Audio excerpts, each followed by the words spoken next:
Seja muito bem-vindo, Bruno. Muito obrigado, Michel. É um grande prazer estar aqui. Você ainda é um chocólatra, cara? Porque eu peguei essa informação, não sei se foi no Por Falar em Correr ou no Ironias da Corrida. Ainda é? Ainda tá nessa loucura? Eu realmente tenho no chocolate, depois da corrida, vamos dizer assim, uma das válvulas de escape, algo que me traz muito prazer e satisfação, evidentemente, com moderação e responsabilidade, mas um chocolate de verdade, não aquele cheio de gordura hidrogenada, uns 80% cacau para cima, realmente é algo que eu gosto bastante. Cara, e a gente vai falar aqui, claro, da sua história e essa tua cruzada aí para difundir o diabetes, né? Enfim, que dá para ter uma vida normal, se relacionando com o diabetes, já que é uma condição que ainda não tem cura. Mas, e aí eu fiz questão de colocar essa história do chocolate porque me surpreendeu, né? Você fala, cara, peraí, o cara é diabético e o cara adora comer chocolate. E aí eu provavelmente vou ter aqui esclarecido por você muitas dúvidas, esclarecidas por você muitas dúvidas.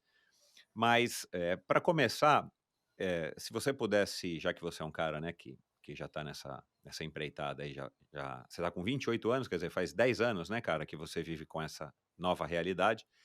E qual que você acha que é a impressão mais errônea, mais errada que as pessoas têm quando descobrem, por exemplo, que você tem diabetes ou qualquer outra pessoa, ou de repente tem alguém diagnosticado na família, e aí, cara, todo mundo se comove e tal, assim, qual que é a impressão mais equivocada? Eu acho que da pessoa que é diagnosticada ou, né, da família mais próxima, o maior ou os 2 maiores erros são, primeiro, o de culpabilização, o que eu fiz, que poderia, ter sido, diferente, Uhum. e, o que enfim, que minha vida que a vida dessa pessoa de alguma forma tá limitada, tá fadada, né? Como quase que fosse um diagnóstico de uma condição terminal. E das pessoas, de um modo geral, da população, eu acho que tem muito ainda um olhar de coitadismo, um olhar de pena, e que no final das contas, tanto um contra o outro são combatidos com educação, são combatidos com informação. Um endocrinologista estadunidense que fundou um dos principais centros de diabetes no mundo, que fica em Boston, Josley Center, ele falava que educação em diabetes era o próprio tratamento. Então, você não consegue, assim como o diabetes ou outras condições crônicas, você não consegue fazer com que a pessoa tenha uma melhor qualidade de vida, acabe aderindo ao tratamento e a própria população leiga entenda de fato do que se trata aquele diagnóstico, se ela não for educada, porque o tempo todo ela é bombardeada como a pessoa com diabetes, aquela pessoa que vai ficar cega, aquela pessoa que vai ser amputada, o próprio diagnóstico do diabetes, né, se atrela a pessoas mais velhas, sedentárias, com uma alimentação inadequada, sendo que, na verdade, o tipo que eu tenho, né, como se disse, o diabetes mellitus tipo 1, é uma doença autoimune. Então, no final das contas, ela pode se manifestar em pessoas mais velhas, em pessoas mais novas, mas nada que eu fizesse ou deixasse de fazer teria evitado que em algum momento surgisse esse diagnóstico. Ô Bruno, cara, como é uma doença autoimune, né, como você acabou de falar, eu não entendo quase nada ou nada, vou dizer aqui que eu não entendo nada. Ainda em todos os estudos, se eu não me engano, a Federação Internacional de Diabetes está comemorando 100 anos, é isso? Não, na verdade, ano passado foi celebrada o centenário Ah, o da, centenário da da, primeira da, desco- da insulina. descoberta da insulina, Isso, e daí certo. esse ano foi celebrada a primeira dose bem sucedida, porque entre a descoberta e a primeira dose, evidentemente, né, tiveram alguns testes, Claro. etc. E Ah, tá daí esse certo. ano Uhum. celebra-se o, Aham. o aniversário 101. Uhum. E então, né, sei lá, são muitos anos, muitas décadas de estudos, e então não existe nada ainda, nenhuma pesquisa, nada que indique, tipo assim, sei lá, se o cara comer, se as pessoas comerem muitos produtos, sei lá, enlatados, né, eu tô falando aqui uma besteira, mas assim, alguma coisa assim que dê alguma indicação de que a sua diabetes tipo 1, porque a diabetes tipo 2 é aquilo que a gente pode falar um pouco aqui também, mas assim, cara, é o tipo do perfil da pessoa sedentária, da pessoa que, né, tem maus hábitos alimentares, maus hábitos de vida e acaba eventualmente desenvolvendo isso. Inclusive, meu primeiro contato com diabetes foi exatamente um senhor já mais velho, que era amigo da família e que tinha diabetes, eu não sabia, mas até o dia que eu soube que ele tinha amputado um ou dois dedos dos pés. E aí minha mãe, eu era garotinho, minha mãe explicou que ele tinha uma doença e tal, e que claro, era uma pessoa sedentária nisso, falando, sei lá, talvez há 45 anos atrás. Então, esse foi meu primeiro contato com diabetes. Mas essa é diabetes tipo 2, muito provavelmente a dele era diabetes tipo 2. Então não existe nada ainda, em pesquisas ou em andamento ou alguma indicação de que, se o sujeito, sei lá, chupar um limão todo dia, pode ser que reduza o caso dessa diabetes, tipo 1.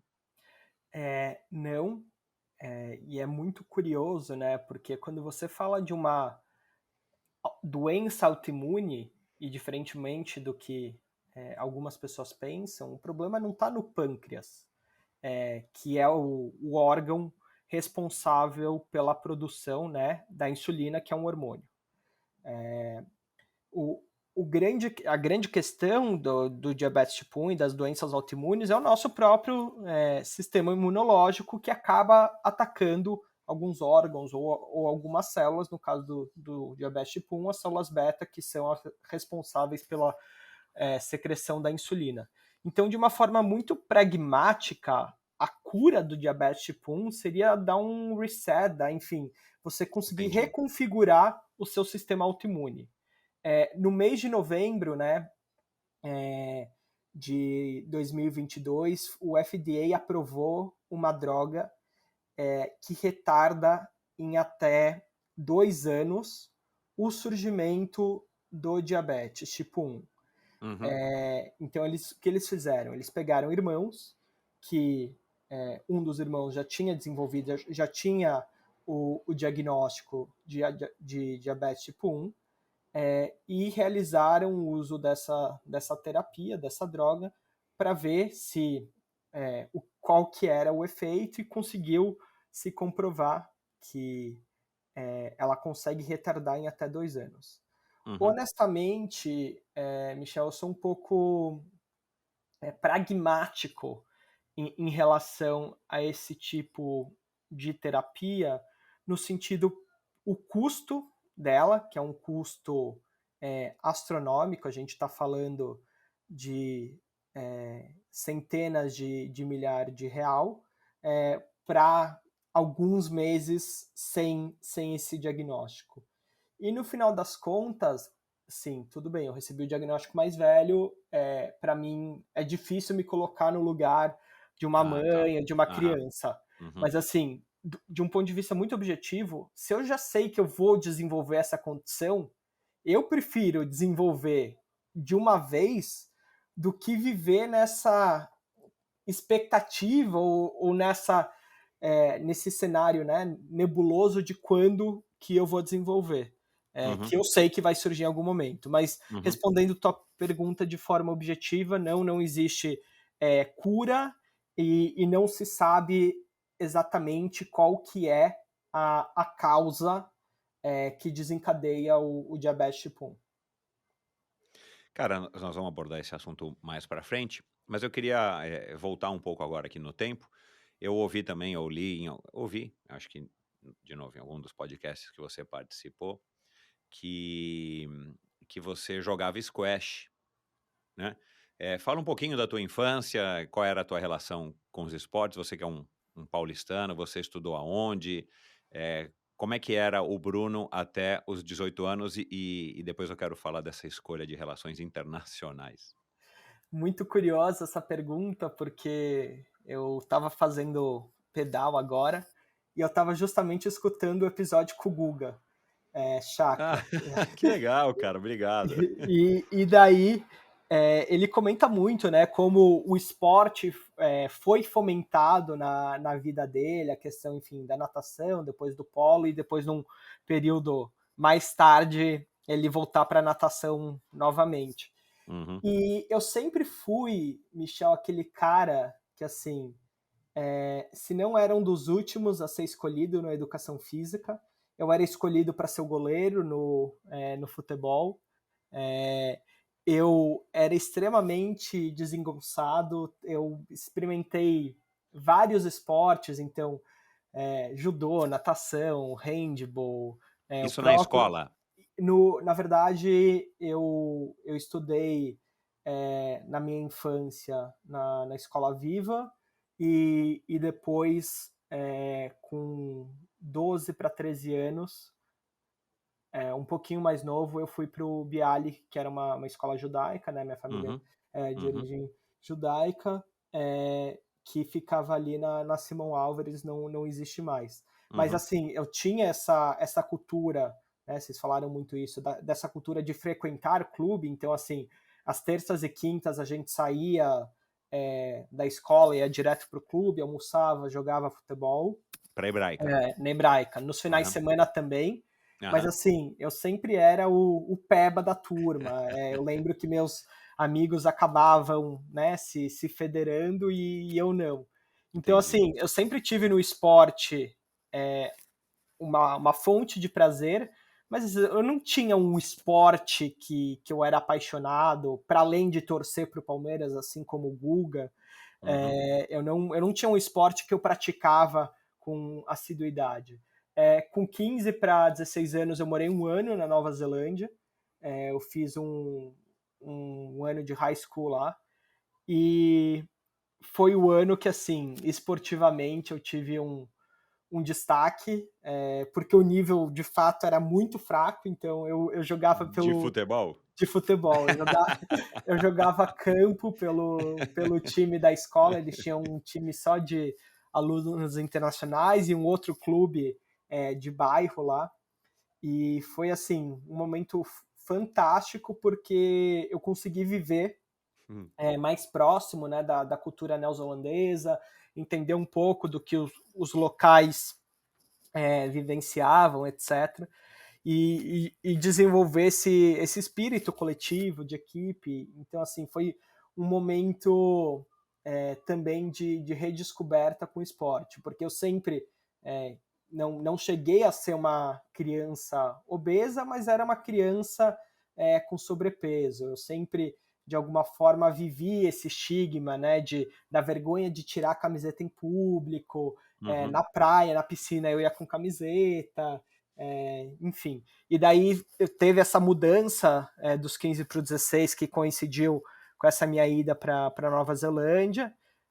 Voltei, enfim, 2 anos mais tarde eu recebi esse diagnóstico do diabetes. Na época eu jogava squash, eu tinha eu gostava muito porque eu sempre tive uma explosão muito boa, mas às vezes a explosão era tanta que eu perdia a bolinha. E daí Ah, depois veio, enfim, veio o diagnóstico, eu parei de jogar um tempo e em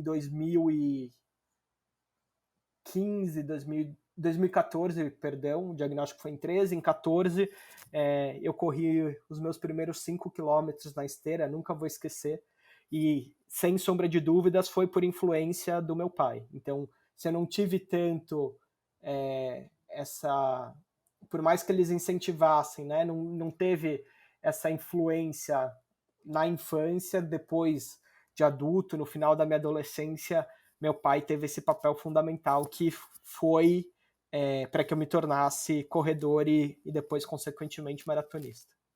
antes tarde do que nunca, né, Bruno?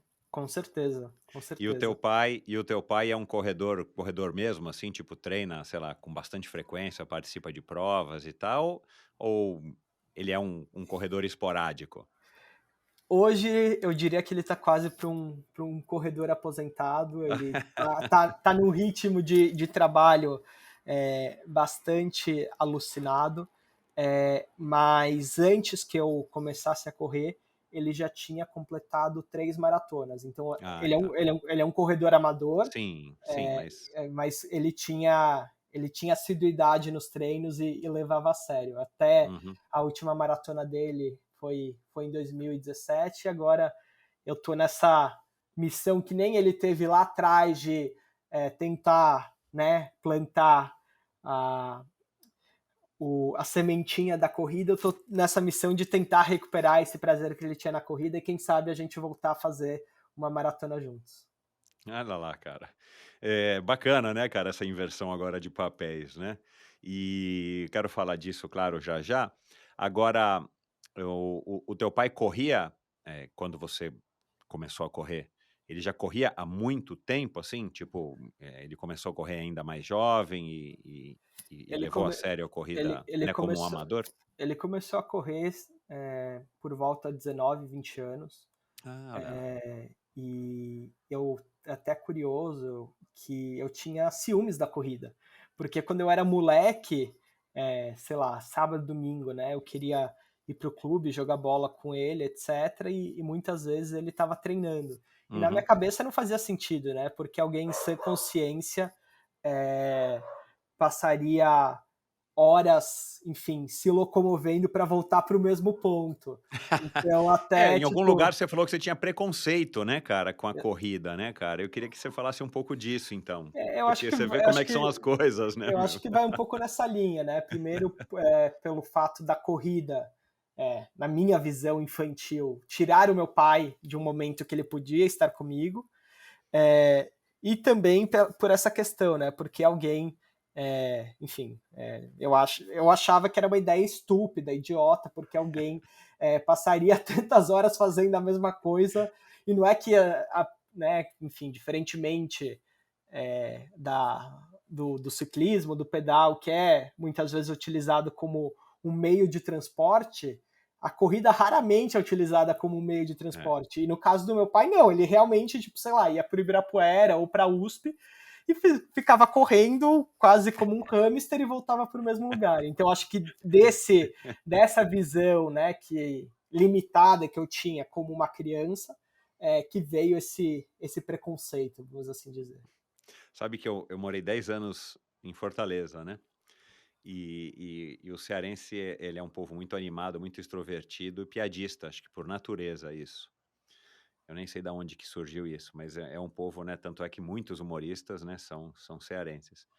E e e a corrida ela não era tão difundida, e eu estive lá exatamente num período onde a corrida teve um boom também em Fortaleza. No Ceará de uma maneira geral, mas Fortaleza sendo a capital era o boom maior. E muita gente, um pouquinho mais velhas do que eu, tiravam sarro, tipo assim: "Você está correndo de quem? Você vai correr de quem? Para onde?", né. Como quem dissesse isso: "Para que você vai correr?", né. E essa história que você falou agora de correr, dar 2, 3 voltas e chegar no mesmo lugar, era só não ter ido das 2, 3 voltas, você estava no mesmo lugar igual, né.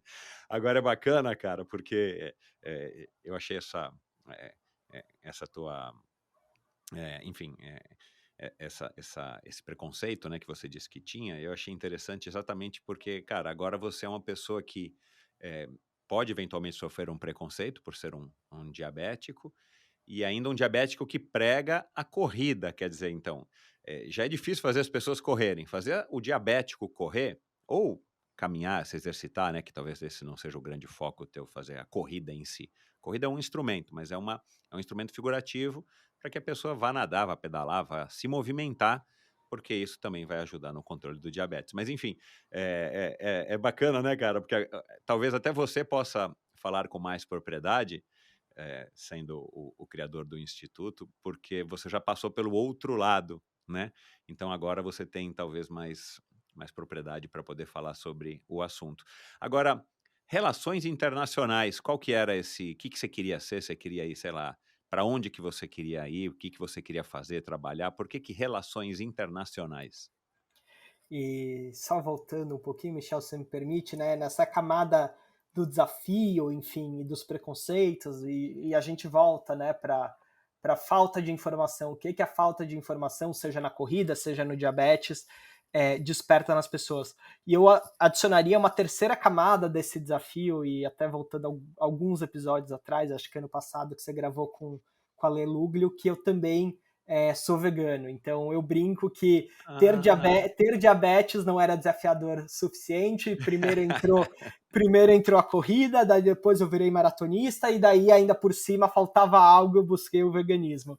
Mas respondendo a tua pergunta sobre relações internacionais, desde pequeno eu fui submetido a essa questão da pluralidade, da diversidade, multicultural. Então, com 11 anos, eu fui fazer uma espécie de intercâmbio para a Suécia, em que eu fiquei 4 semanas com jovens de 12 países diferentes, em que, por meio de atividades, né, socioeducativas, a gente trabalhava alguns valores como direitos humanos, desenvolvimento sustentável, conflito e resoluções, e diversidade. Então eu sempre fui rodeado dessa questão do internacional. Era o CISV, por acaso? Era o próprio, era o CISV. Eu tinha um amigo que, há muitos anos, eu tinha um amigo que frequentava, não sei se é aluno, como é que faz, do CISV. Nunca mais ouvi falar, cara. Agora que você tá falando, ele ia pra Suécia com alguma frequência. Eu participei, né? Comecei como acampante, vamos assim dizer, e depois eu virei líder e levei algumas delegações para Egito, Indonésia, Peru. Então, assim, eu sempre fui submetido a esse ambiente do CISV. Além disso, eu acho que as relações internacionais tinham um pouco desse meu idealismo e dessa vontade de mudar o mundo e de impactar o mundo. Acho que como a cada 11 de 10 pessoas que entram para fazer relações internacionais, eu também tinha a ambição de seguir carreira diplomática, né? Então, entrar no Instituto Rio Branco, mas, enfim, a vida me levou por outros caminhos, eu percebi que também existiam outras formas de impactar o mundo, senão pela diplomacia, e também acho que eu não sou muito ortodoxo no sentido de lidar com, enfim, nesse sentido de ser imposto a regras. Eu acho que vocês comentaram também isso de novo no episódio do Guga, sobre ser questionador, sobre, enfim, ser ensinado, né, a ser um ser que não se conforma às coisas como elas são dadas, e acho que na carreira diplomática, de alguma forma, você tem que seguir as orientações, e tem que ser assim, mas você tem que seguir toda uma cartilha, todas umas orientações, enfim, orientações que são dadas de cima para baixo. E daí, nas relações internacionais, eu acabei descobrindo um outro universo que é de saúde global, e meio que sem querer eu não escolhi relações internacionais por conta disso, mas eu acabei juntando uma coisa na outra e desbravando um outro universo que eu jamais pensei existir, e que, sendo muito sincero, se não fosse o diabetes, muito provavelmente eu jamais descobriria. Que foi a tua pós-graduação em Economia e Gestão de Saúde. Eu não sei nem se eu sabia que existia essa pós. E daí essa pós, na verdade, Michel, ela veio Que, no claro, ela já segundo... foi totalmente motivada já pela sua Exato, condição do diabetes. Você já tinha, exato, enfim, né, já estava há algum tempo já exato, exato. diagnosticado.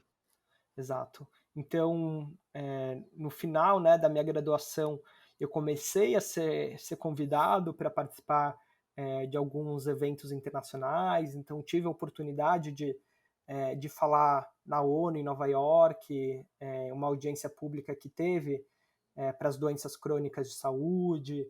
E daí, nessa minha vontade de me aprofundar e de buscar conhecimento e embasamento, eu acabei realizando essa especialização em Economia e Gestão de Saúde. Passei pelo Ministério da Saúde, em plena pandemia, né, assim que estourou a pandemia. Eu cheguei a me mudar para Brasília, eu tive a passagem mais relâmpago por Brasília, morei 4 dias em Brasília, estourou a... Quando fechou tudo, você voltou? Exato, Caraca, meu, mas exatamente. você continuou trabalhando virtualmente? Sim, eu continuei um ano trabalhando remoto, né, para o Ministério da Saúde, para a área de doenças crônicas, e daí chegou o convite para ir para a Federação Internacional de Diabetes, e eu tô lá há 2 anos. Esse convite, ele surgiu como? Você já estava fazendo muitos contatos e tudo mais, você já tinha criado o teu como é que era o nome da primeira versão do Correndo pelo Diabetes, que agora me fugiu? Chamava Correndo pela Cura, Correndo pela Cura, é. porque em 2017 eu coloquei na minha cabeça que eu queria correr a Maratona de Nova York pela JDIF, que é o maior fundo de pesquisa clínica para a cura do diabetes tipo 1. E é justamente Uhum. essa JDIF que foi uma das responsáveis por desenvolver esse estudo que chegou nessa terapia, nessa droga que acaba retardando o surgimento do diabetes. E daí na minha cabeça, né, o principal problema, a principal questão do diabetes, e diabetes tipo 1 especificamente, seria ela não ter uma cura, e daí eu coloquei que eu iria desbravar esse mundo do empreendedorismo. Eu estava no último ano da faculdade, escrevendo o TCC, não estava estagiando, e eu falei que eu iria arrecadar, na época, um pouco mais de 20 mil reais.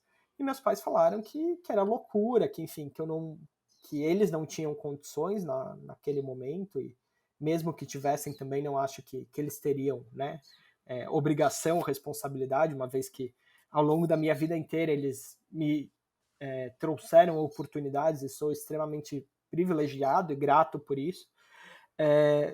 Mas também falaram que era para eu focar em me formar. E daí eu, como um bom teimoso, falei, não, vou fazer dar certo, e fiz vaquinha online, vendi camiseta, e no final das contas, uma indústria farmacêutica, eu digo hoje, que acreditou muito mais no Bruno do que o projeto em si, porque o projeto era uma coisa muito amadora, mas eles cobriram os 20 mil reais, que era o custo da doação, né? Depois tinham todos os custos da viagem em si. E daí meus pais tinham milha, consegui uma tia-avó que me ofereceu um lugar para ficar, etc. Mas consegui esse dinheiro, fui correr pela cura do diabetes, então por isso correndo pela cura. E daí quando eu voltei, eu comecei a me questionar, tipo, o que era a cura, né? E daí, como eu já disse, de um ponto de vista muito objetivo, a cura de uma doença autoimune é um novo sistema imunológico, e eu não queria que as pessoas vivessem com essa expectativa, né? Quando surgir, se surgir, eu queria que elas vivessem É. o melhor que elas, com as ferramentas que elas têm hoje em dia. E daí eu mudei de correndo pela cura para correndo pelo diabetes, e daí por 2 anos era muito atrelado à minha imagem, então o meu nome ainda estava debaixo da logo, e daí eu percebi que era uma causa muito maior que eu, era uma causa que não pertencia ao Bruno, deveria pertencer, na verdade pertence à comunidade, e meu sonho, meu objetivo é que impacte o maior número de pessoas, né, já que são milhões de pessoas, as estimativas variam entre 8 e 10 milhões, desculpa, 8 a 10% da população brasileira, então a gente está falando Bastante. alguma coisa entre 15 e 20 milhões de pessoas. Então foi mais ou menos essa jornada do correndo pela cura para o correndo pelo diabetes. Bacana, cara, nada como ser jovem e ter esses ideais, esses idealismos, né, porque eu acho que é é uma ferramenta propulsora das mudanças, cara, porque a partir de uma certa idade a gente vai ficando um pouco mesmo desacreditado ou preguiçoso, acho que eu poderia dizer. E eu tenho uma filha de 23, né, cara, que é ainda um pouco mais nova do que você, mas, eu falo pra ela, assim: "Cara, você tem que lutar pelo que você acredita que vá te trazer felicidade e que vá, de alguma maneira, impactar o mundo", porque, da maneira como o mundo está hoje, não dá muito otimismo, né, cara? E se a gente não tiver sangue novo, jovem, inteligente, disposto como você e tantos outros, eu acho que a chance da gente mudar é um pouquinho menor, né? E a gente, e a gente vê isso muito, enfim, né? A gente está vivendo agora né, politicamente aqui né, no Brasil um novo ano, um novo ciclo, e não vamos politizar a conversa, mas a gente precisa ter gente nova querendo mudar e pressionando as pessoas mais velhas que estão no comando, porque, cara, se continuar do jeito que as coisas são, no mundo inteiro, aí não vou falar nem só de Brasil, né? A gente realmente acho que tem muito menos força de mudar, e afinal de contas, os mais novos são sempre os mais, teriam que ser os mais interessados, né? Porque vocês vão estar aqui por muito mais tempo do que quem é mais velho, né? Mas, cara, que legal. Agora vamos lá, como é que foi, cara, esse processo? Você recebeu o diagnóstico, né? Você já disse várias vezes, eu citei aqui no começo, tua vida virou de cabeça para baixo, você ficou deprimido e tudo mais. E aí você foi direto no Dr. Google, viu lá que é isso, que é aquilo. Como é que foi esse processo e quanto tempo demorou para você se acalmar? Como é que foi esse processo, né? Os teus pais com certeza estavam do teu lado. Como é que foi, cara, esse processo para que você, tipo, peraí, deixa eu contar até 10, vou respirar aqui, eu não vou morrer amanhã, isso aqui não é né, não tô com um negócio pior, que a gente sabe que tem coisas muito piores, e agora eu vou olhar para frente, vou abrir a porta né, da minha casa, vou sair, vou viver a minha vida da melhor maneira possível. Como é que foi esse processo? Eu acho que tiveram duas viradas de chaves. A primeira delas foi, sendo muito honesto, quando eu recebi o diagnóstico, o meu grande medo é que eu não pudesse fazer um mochilão 2 meses depois com os meus melhores amigos.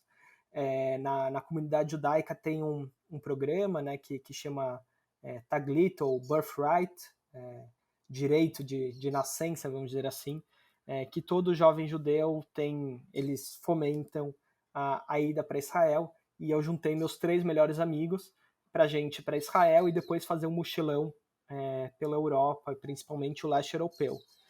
E daí, quando eu recebi esse diagnóstico, assim, óbvio que eu fiquei muito impactado e retomando um pouco, né, desse preconceito, desse estigma, mas principalmente da falta de informação, na minha cabeça não fazia sentido como um jovem que não, que não era sedentário, que não tinha uma alimentação inadequada, poderia desenvolver diabetes, que na minha cabeça, né, voltando, era a doença, a condição daquele amigo da sua família que, quando você garotinho, ficou sabendo. Mas meu primeiro medo, assim, a minha principal insegurança era no sentido, puta, vou deixar de viajar, não vou poder mais fazer aquilo que eu mais amo. E daí, talvez com um pouco de falta de informação ou falta de juízo, meus pais acabaram me apoiando nessa ida, óbvio, com o aval do endocrinologista. E fui. Foi uma experiência muito positiva, não só pela viagem, pelas culturas, mas também para me provar que não seria esse diagnóstico, né, que me impediria de realizar aquilo que eu quisesse, meus sonhos. Fui com um mochilão e uma caixa de isopor, com as insulinas. Tive alguns perrengues, então, saindo de Israel, eu perdi o glicosímetro no aeroporto de Hum. Jerusalém, e a gente ia chegar em Berlim num domingo, e então eu ia ficar algumas horas sem poder medir a glicemia, e daí quase entrando no portão de embarque, anunciam o meu nome no sistema de som do aeroporto, então aquela coisa meio quase hollywoodiana, assim. No final das contas deu tudo certo, sobrevivi, voltei inteiro. Não, anunciaram seu nome por quê? Porque acharam? Acharam meu glicosímetro. Caramba, meu. E eu tinha falado, né, para a companhia aérea, e daí anunciaram tinha deixado meu contato e anunciaram falando que tinham achado. Caramba, meu. E então acho que, né, esse primeiro momento, que é o momento que foi um período muito curto da redescoberta que enfim, eu não estaria fadado, meus sonhos não estariam limitados ao diagnóstico. Mas o segundo momento, que eu acho que ele foi o principal, Michel, que foi de 16 para 17, depois de eu participar de uma expedição para a Islândia, com outros jovens que também tinham diabetes, que foi a primeira vez que 2016, 2017, não é, 16, 17 anos, tá. a transição de 2016 para Aham, 2017, aham. que foi a primeira vivência, experiência que de fato eu estava tendo com outros jovens como eu.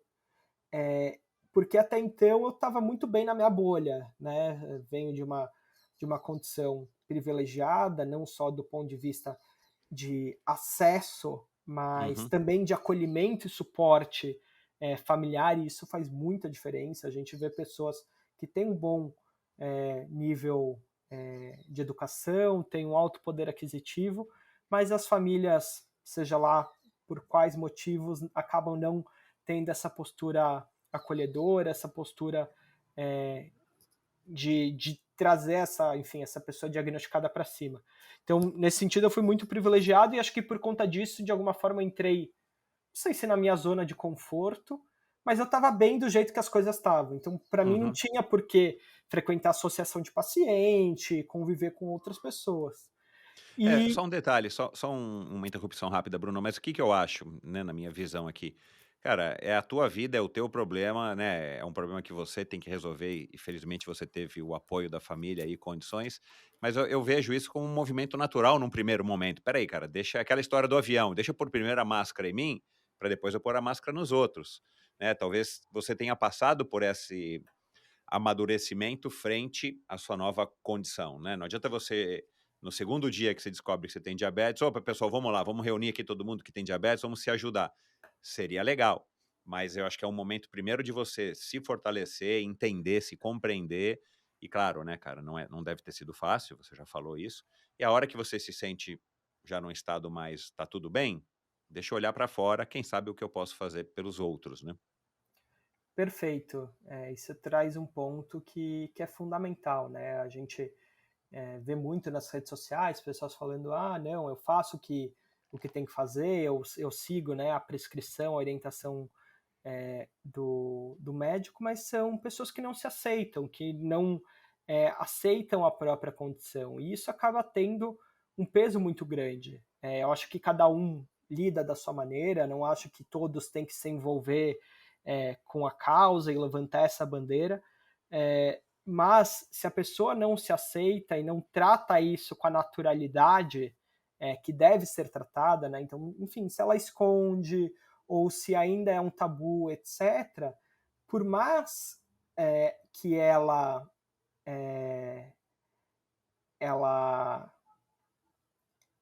enfim, faça tudo o que tem que ser feito do ponto de vista terapêutico, medicamentoso, ela não vive com a condição, ela não vive com diabetes, ela convive. Então, acho que é muito importante essa chavinha e essa transição, por mais clichê que seja, mas do empoderamento da autoaceitação.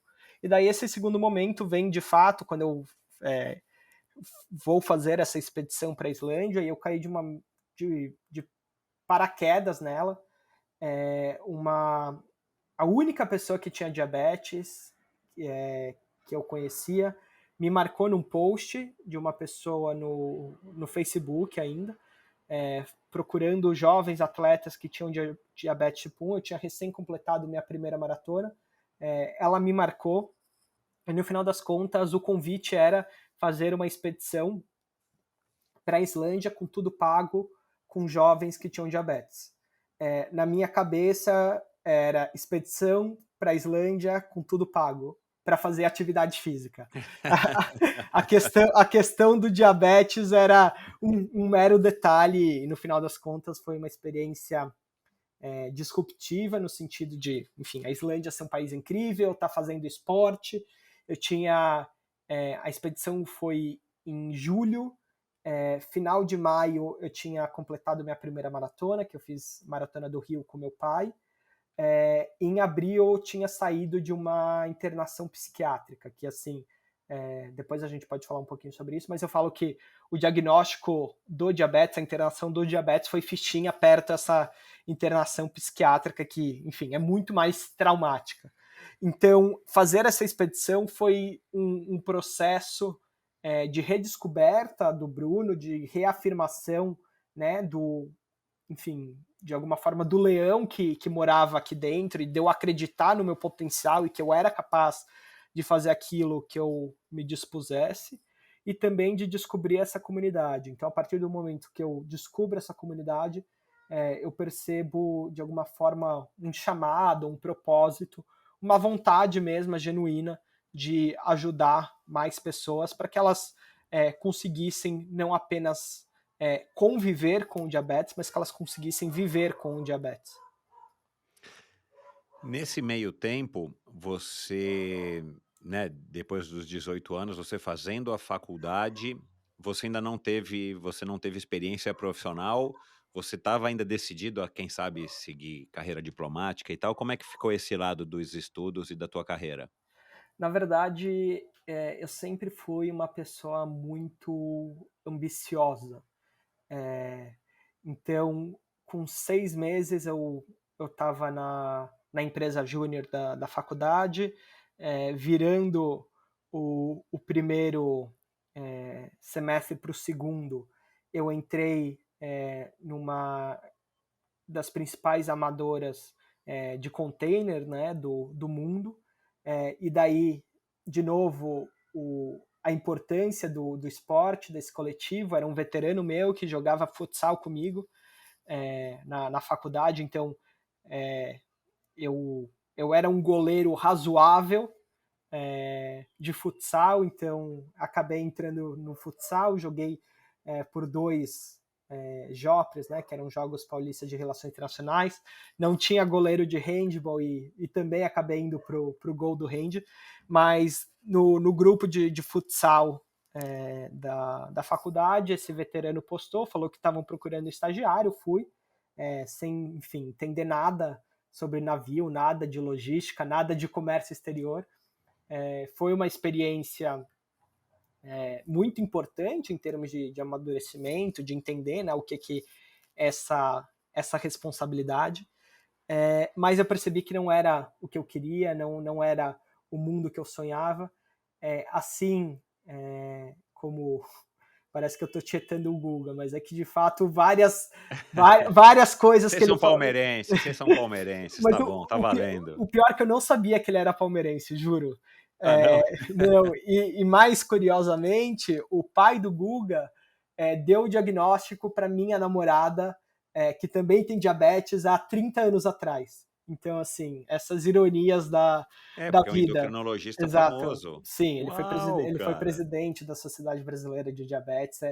E demorou alguns anos para eu ligar que o Dr. Chakra era pai do Guga Chakra. Mas, enfim, só voltando Caramba, que meu. eu tinha essa relação muito forte com o Oriente Médio, e eu tinha a ambição, a ingenuidade que eu ia resolver o conflito Israel-Palestina. Então, Uau, eu cara. peguei toda a grana desse meu primeiro estágio, fui fazer um curso na Hebrew University of Jerusalem, em resolução de conflito para o Oriente Médio, fiquei 6 semanas lá, e daí eu aproveitei, eu já tinha ido para Israel em outras 2 oportunidades. O William Dessa Ury foi teu professor? não foi.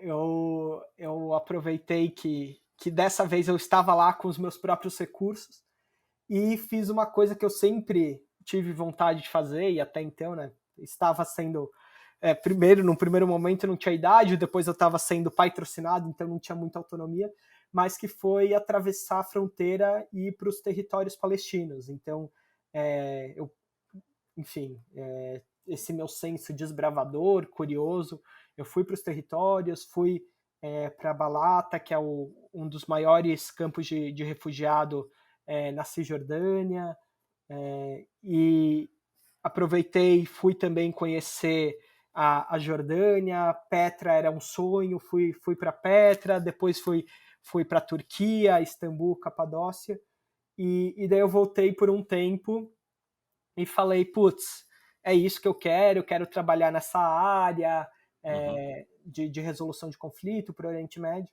E é uma área, enfim, muito nichada, tinham pouquíssimas oportunidades no Brasil para a área de estágio, E daí eu fiquei meio que 6 meses vivendo, né, a faculdade intensamente. Nessa época eu estava na Atlética, e daí, de novo, o esporte entra na minha vida, porque no grupo da Atlética, um dos diretores estagiava numa multinacional, numa farmacêutica. Ele postou, falou, tô mudando de área, vai abrir uma oportunidade, vai abrir minha vaga aqui, interessados, mandem o currículo. E no final das contas era a farmacêutica que produzia a insulina que eu usava. E daí, por uma dessas, Caramba, enfim, meu. coincidências, eu não entendia nada Uau. de farmacêutica, nunca sequer tinha ligado que essa empresa produzia a insulina que eu usava. Eu caí lá, fiquei um ano, foi, enfim, uma escola. Tinha, de fato, a ilusão que, ok, né, resolver o conflito Israel-Palestina é algo muito ambicioso, é um negócio que acontece há mais de 100 anos, se nenhum local, se, enfim, nem o Bill Clinton, Nelson Mandela, quem quer que fosse, conseguiu resolver essa questão, não vai ser um outsider, não vai ser, enfim, um brasileiro que vai conseguir. E daí eu mudei o foco, falei, não, me encontrei na empresa, vou fazer carreira na indústria farmacêutica, etc. E daí, por, enfim, inexperiência mesmo, falta de maturidade, meio que o poder subiu na minha cabeça, enfim, apesar de, né, na cadeia eu ser a mosca do cocô da vaca, eu achei que, enfim, que eu estava no top, porque a minha área lidava diretamente com os diretores, com o presidente, então eles sabiam quem eu era. No campeonato interno da empresa, eles me chamaram para pegar no gol. E daí, quando deu um ano de estágio, eu tinha certeza, né, que, enfim, que eu ia continuar, que eu ia crescer, etc, etc. Eu fui informado que meu vínculo não ia ser renovado. E daí foi um choque, um baque, que eu busquei me reinventar. E daí eu, né, coincidiu com esse período de eu conviver mais com outras pessoas, frequentar a associação de diabetes, que de uma forma eu acho que muito natural, muito orgânica, eu acabei descobrindo uma área. E é curioso que da graduação, por muito tempo, Michel, assim, para mim o curso de Relações Internacionais não fazia muito sentido. Eu não via muita aplicabilidade da teoria, né, daquilo que eu estava aprendendo. E no final das contas, as coisas meio que foram se encaixando. Então eu passei, né, a frequentar esse ambiente de organismos internacionais, a pleitear, enfim, legislações junto à OMS. E daí, no final das contas, eu vi que as teorias que eu aprendi de relações internacionais hoje se aplicam no meu trabalho, no meu dia a dia, junto à Federação Internacional de Diabetes, né, a IDF. Então, sendo muito honesto, não foi algo premeditado, não foi algo planejado, foi meio que assim, as oportunidades foram surgindo, eu fui me agarrando e eu fui, de alguma forma, encaixando as peças desse tabuleiro. Exato. Não, e tudo que você viveu até agora, dá a impressão que se você tivesse feito um planejamento lá atrás, quando você ainda estava entrando na faculdade, sabendo que você iria ser diagnosticado com diabetes ou já sendo diagnosticado, tudo levaria a uma coisa muito parecida com o que você acabou vivendo, né, cara? Quantas coincidências, né, cara?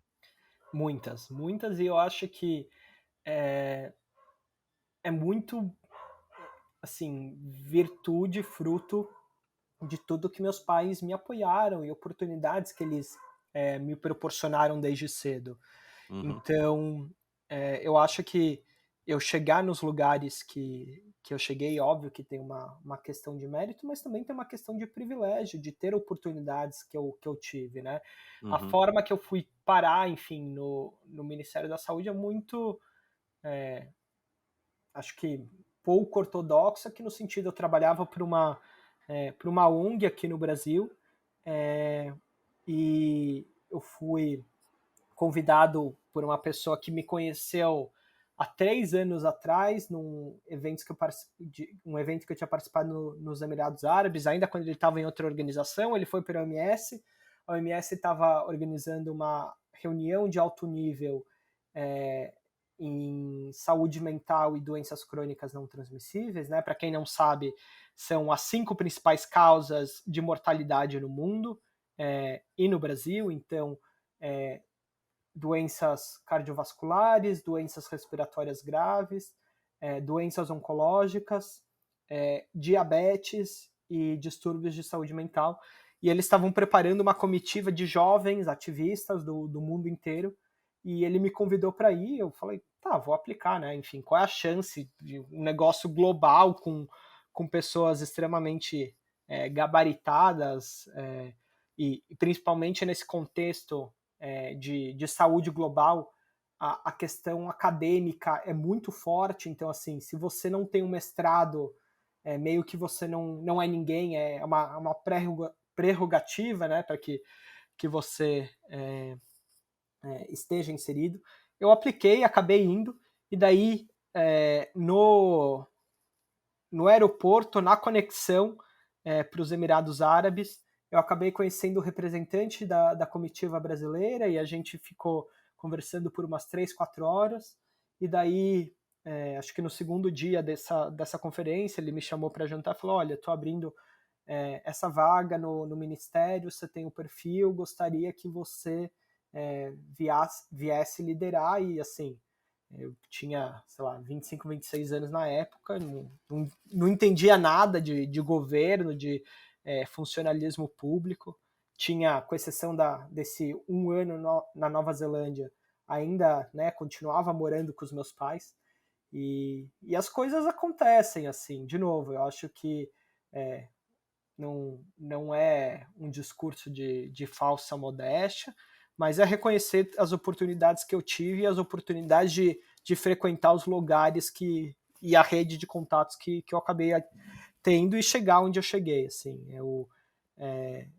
ao mesmo tempo que eu tenho clareza que para 28 anos eu já fiz bastante, mas para minha ambição e principalmente para o meu lado idealista, eu acho que falta muito, principalmente falando, né, de cultura esportiva e não politizando a nossa conversa, mas para um aspecto que é fundamental, que no final das contas as coisas acontecem por meio de políticas públicas, né? Então, por que o esporte universitário nos Estados Unidos é tão forte? Porque desde a base, né, enfim, O sistema inteiro é diferente exato, do nosso e exato, né? propicia isso, né, valoriza, na Exato, verdade. exato. Então, assim, voltando, né, um pouco da questão da mobilidade urbana, porque, enfim, Copenhague, Amsterdã, mais recentemente Londres, são cidades que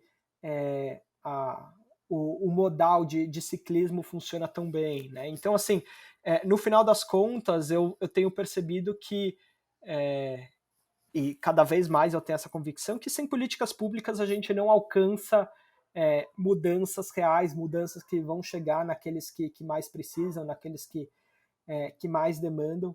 E quanto mais vivo o Instituto CPD, quanto mais eu vivo o esporte, eu descubro um mundo a ser explorado, um mundo a ser desbravado, que ainda existe muita coisa, né, a se fazer no esporte brasileiro, não só da perspectiva do esporte competitivo, do esporte profissional, mas do esporte como ferramenta de promoção da qualidade de vida, de combate da desigualdade, de inclusão social.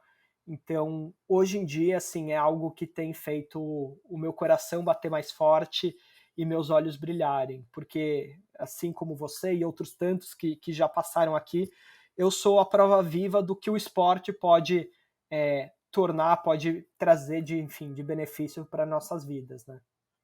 Cara, eu não sabia desse, né, você tá revelando isso aqui agora pra mim, eu não ouvi nem li nada a esse respeito, na minha pesquisa que eu fiz, sobre você.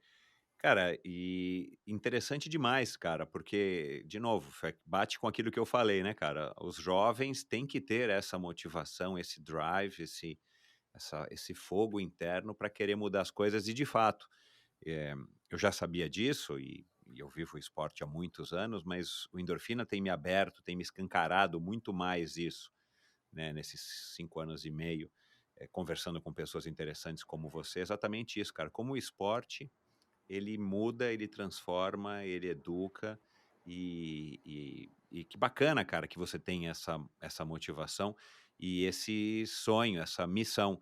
E pensando nesse aspecto, né, cara, o teu papel à frente do Correndo pelo Diabetes e agora na Federação Internacional de Diabetes são só pequenas etapas que eu imagino que você esteja planejando, né, ao longo da sua, né, da sua vida, que vão te levar cada vez mais alto e de repente ter realmente um poder de estar transformando ou ajudando a transformar a vida de muitas pessoas aqui no Brasil através do esporte. Interessantíssimo, cara, porque eh, você começa com um foco, né, que é o diabético, é fomentar, né, é mostrar, quebrar o tabu, quebrar esse preconceito, e de repente você vai estar, em algum momento, tomara, falando para cada vez mais pessoas.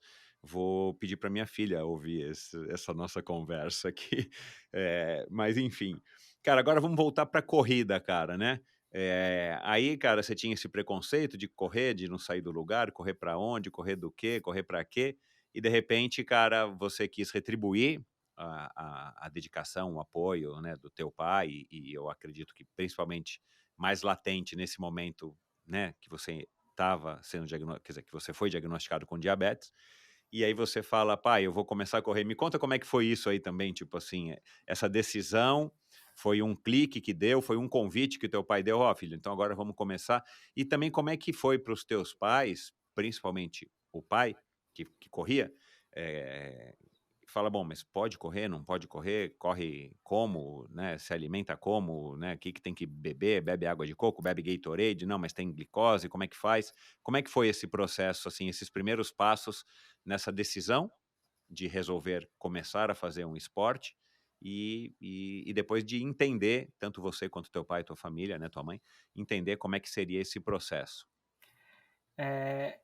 Eu acho que foi exatamente isso. Foi um clique no sentido tipo, putz, olha tudo que meus pais, né, fizeram por mim, fazem por mim e é óbvio que ali, de uma forma objetiva, era o meu pai, porque o sonho, né, era o sonho dele, ia ser realizado ao lado dele, mas de alguma forma eu estava agradecendo a minha mãe, homenageando a minha mãe pela,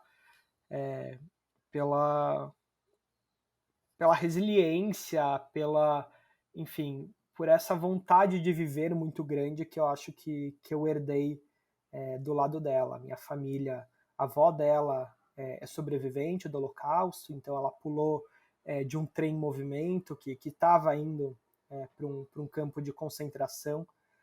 Então acho que esse lado, né, de não desistir, de tentar fazer do limão uma limonada, por mais azeda que ela possa ser, mas continua sendo uma limonada. E daí eu falei, cara, nenhum bem material vai ser tão grande, tão significativo quanto algo que seja fruto do meu próprio esforço e dedicação. Então vou começar a correr. Ele já enchia meu saco para que eu corresse. Ele, enfim, nas primeiras consultas com o endócrino, ele, né, já levantava essa bandeira para que eu corresse. A importância do esporte, né, aeróbico, porque o squash na época era totalmente anaeróbio, por mais enfim, que eu saísse extenuado, é um esporte de explosão. E daí, quando eu falei, eu acho que ele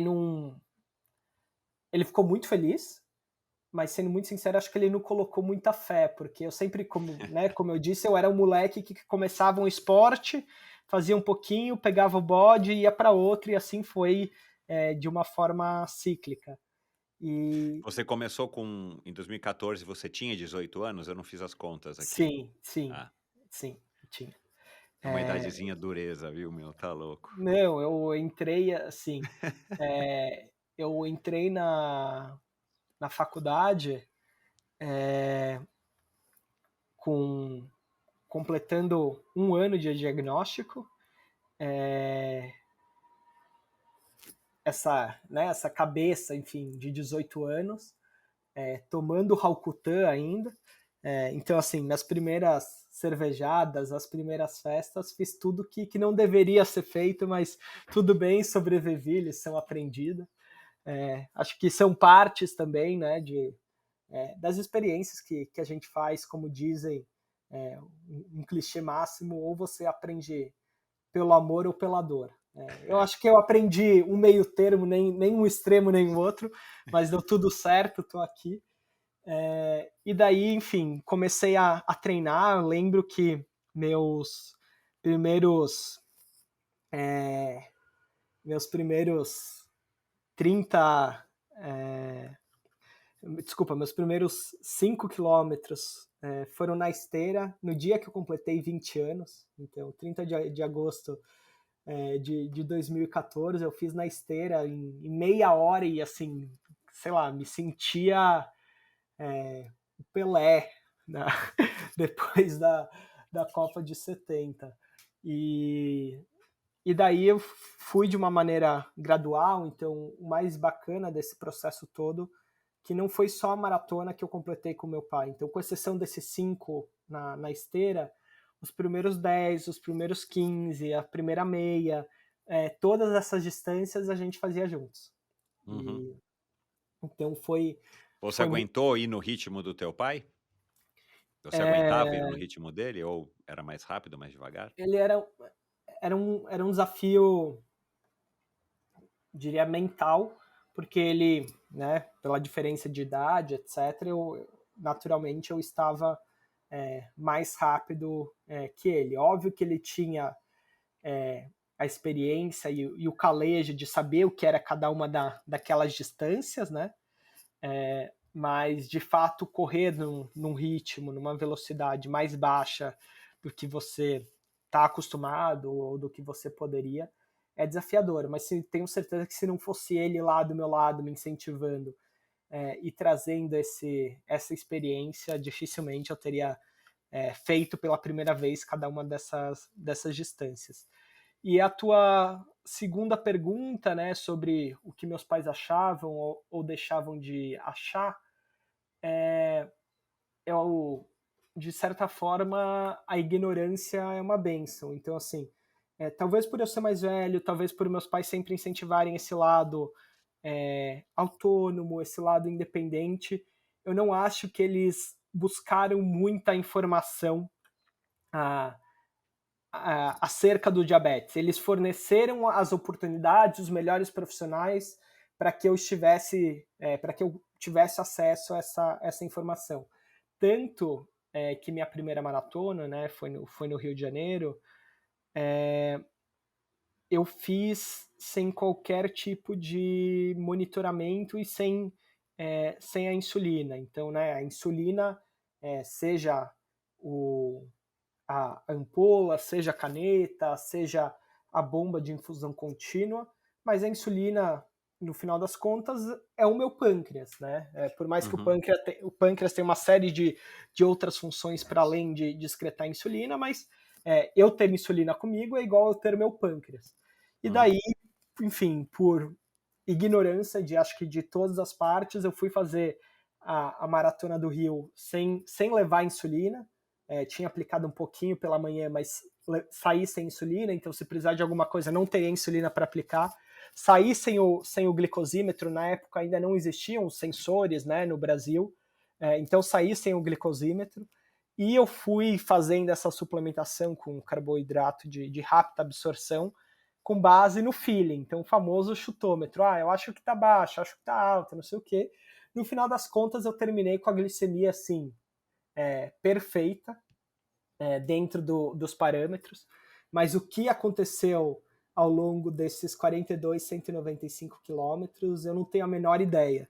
Então, eu acho que de alguma forma a falta de informação foi benéfica e óbvio que eu contei com muita sorte. Eu jamais recomendo que as pessoas façam isso. Então, seja, né, independentemente da distância que você vai fazer, sempre saia com um mecanismo de você medir a glicemia, principalmente uma hipoglicemia, pensando em atividade física, é a mais perigosa, né? Uma hiperglicemia, que é quando o sangue, enfim, fica com acúmulo de glicose e que pode gerar que você acabe convulsionando, etc.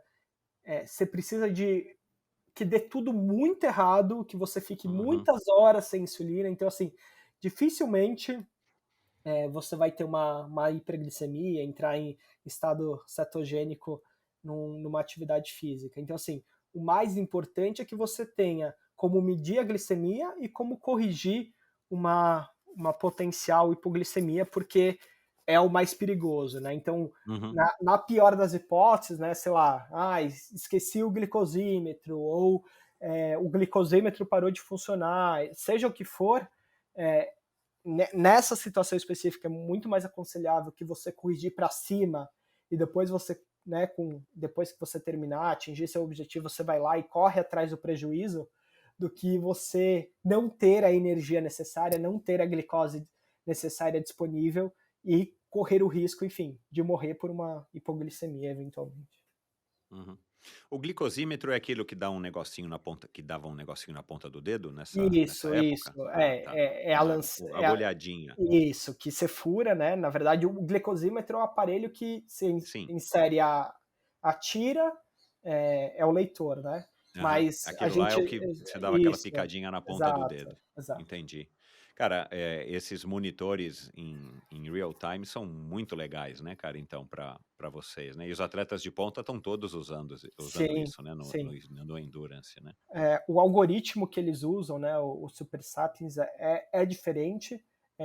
O Freestyle Libre, que deu origem ao Super Sapiens, tentaram usar, mas é, pelo, a tecnologia é diferente, até porque, né, o seu sangue é diferente do meu, da forma Uhum, que metaboliza a glicose. uhum, Mas se você for pensar em termos de performance, a glicose era muito provavelmente um dos últimos biomarcadores que ainda não eram explorados. E é um nicho enorme, porque você consegue fazer um ajuste muito fino. muito fino, né? Então, assim, é a tecnologia que surgiu, né, com um propósito que era para o diabetes, sendo disseminado para a população de uma forma geral. E a tecnologia ela tem avançado de maneira muito surpreendente, mas infelizmente ela é pouquíssimo acessível. Ela ainda fica concentrada na mão de poucos, Uhum. pelo seu Alto alto custo. custo, mas é um grande sonho que as pessoas elas tenham cada vez mais acesso ao melhor tratamento e a uma melhor qualidade de vida, que no final das contas é o que a gente almeja. Uhum. Você terminou então a primeira maratona e qual foi a sensação? Claro, realização e tal, mas tipo, eu vou querer correr mais uma ou não? Tá feito, pronto, já agradeci, meu vai tá pago. Vamos voltar pro squash e vambora. Cara, num primeiro momento a sensação foi de muita dor. Foi uma maratona que eu não estava fisicamente apto nem preparado. Fazia fortalecimento male-male na época. Então, assim, a gente sabe, né, da importância do fortalecimento para esporte de impacto, de endurance. Então, eu acabei lesionando o joelho e eu fiquei mais ou menos cerca de 4, 5 meses sem correr. Tanto que essa expedição, a maratona, foi em abril, final de abril, fui para essa expedição na Islândia, Na Islândia. início de julho. E eu fiz essa expedição à base de analgésico. Tinha um médico brasileiro que é corredor de, enfim, de montanha, já fez algumas loucuras por aí, Mauro Scharf, que virou meu pai do coração, e ele falou assim, ele é uma pessoa bem direta. Falou, Bruno, ouça melhor essa... Pode, tá liberado falar palavrão ou não? Tá. Tá bom, ouça melhor essa cara de bosta, essa cara emburrada que você tá, a organização vai mandar você baixar um helicóptero aqui para te tirar, porque a Islândia, né? Ah, ele estava com você. Sim, ele Ah, era entendi. um dos médicos responsáveis. Aham. E porque é um terreno totalmente irregular, de solo Pedregoso, é. pedregoso, solo vulcânico, com variação, né, de altimetria, e eu estava realmente mancando do início ao fim. Então, assim, eu fui no sacrifício e acho que o poder dessa comunidade foi muito importante. As pessoas, os outros participantes, os outros atletas que todos tinham diabetes tipo 1 paravam, me acompanhavam, né, ficavam para trás justamente para que eu pudesse completar. Então eu fiquei 4, 5 meses passando por um processo de recuperação, de reabilitação, e daí eu conheci o meu primeiro mestre na corrida, vamos assim dizer, que é o Emerson Bizan, é um ultramaratonista, ele acabou de completar a 102ª maratona, todas elas tendo diabetes, é um cara fora de série, por onde passa ele conquista as pessoas com, enfim, com o jeito doce dele, e eu era Dia Mundial, né, do Diabetes, novembro, Uhum. 14 de novembro, e eu fui dar uma palestra, ele foi dar uma palestra, ele começou a falar sobre o trabalho dele, e ele chegou para, enfim, para o auditório lotado, falar, e esse é o Bruno, nosso mais novo atleta, vai treinar com a gente, etc. Sendo que a gente nunca tinha sequer conversado sobre isso, eu ainda estava nesse processo de reabilitação. E daí ele me colocou, enfim, numa Saia numa, justa. numa saia justa, numa sinuca de bico, e acabei indo treinar com ele. No ano seguinte, né, estava inscrito para correr Nova York, e eu recebi um convite de uma empresa que é líder global de device, de insumos médicos. Então eles fazem marca-passos, balão de cirurgia bariátrica, clipe de aneurisma cerebral, etc. E eles eram patrocinadores, são ainda patrocinadores da Twin Cities Marathon, que fica em Minneapolis, é considerada a maratona urbana mais bonita dos Estados Unidos. E eles tinham um Ai, que programa, legal, não sabia. e eles tinham um programa que chamava Global Champions, que eles selecionavam todos os anos atletas que usavam diferentes tipos de device, né? Então tinha pessoas com marca-passo, pessoas com Parkinson que usavam um conector para evitar os tremores, pessoas com bomba de insulina e assim por diante, para fazer essa maratona. E acho que era o terceiro ano, segundo ano que eu me candidatava, e eu fui selecionado, e eu tive a oportunidade pela primeira vez de bancar, de oferecer uma viagem internacional para o meu pai. Enfim, no final das contas não era eu pagando, era a empresa me patrocinando, mas eles Mas foi você que deixaram... proporcionou. Exato, É. exato, exato. E daí eu fiz essas 2 maratonas num intervalo curtíssimo de tempo, uma foi em outubro, Nova York e Twin e a Cities. outra, Mas, e a outra mas, foi em mas só novembro. pulou aqui uma coisa na minha compreensão. Você ficou 5 meses lutando aí com essa lesão e tal, você estava lá na Islândia, né? Mas você queria voltar a correr depois Queria, dessa queria, experiência? queria, queria, Ah, tá, legal. queria. Tá. Queria Então porque você curtiu a corrida mesmo, né, tendo essa lesão? Eu acho que no primeiro momento eu curti o impacto que a corrida teve, no sentido de mostrar para outras pessoas que uma pessoa com diabetes poderia fazer o que ela Uhum, quisesse, uhum, e de um ponto de vista pessoal de mostrar que eu era capaz de fazer aquilo que eu me dispusesse, né? Então, uhum, uhum, como diz o lema da, da nossa camiseta, que eu podia correr atrás dos meus sonhos. E uhum, daí virou depois, acho que nessa virada de 2017 para desculpa, 2016 para 2017, quando eu fui fazer, né, a Twin Cities pela causa do diabetes, né, representando a comunidade do diabetes, depois em novembro dando esse início do que ia se tornar o Instituto Correndo pelo Diabetes, ou até então Correndo pela Cura, eu percebi que era uma ferramenta e que eu queria dar continuidade para esse sonho. E foi aí que, enfim, que talvez tenha sido a virada de chave para você levar isso, assim, talvez mais a sério dentro da sua vida, dentro do seu foco, e fazer ele expandir. E foi agora, né, em 2000 foi 2022 ou foi 2021 que começou agora essa história também de ter planilha, que vai queria que você falasse agora um pouco, né, do Correndo pelo Diabetes, a gente já falou tanto aqui, eu sei um pouquinho, mas eu não sei tudo, eu queria que você falasse para o ouvinte, que talvez não esteja familiarizado, para ele entender o que é de fato esse Instituto Correndo pelo Diabetes. Perfeito.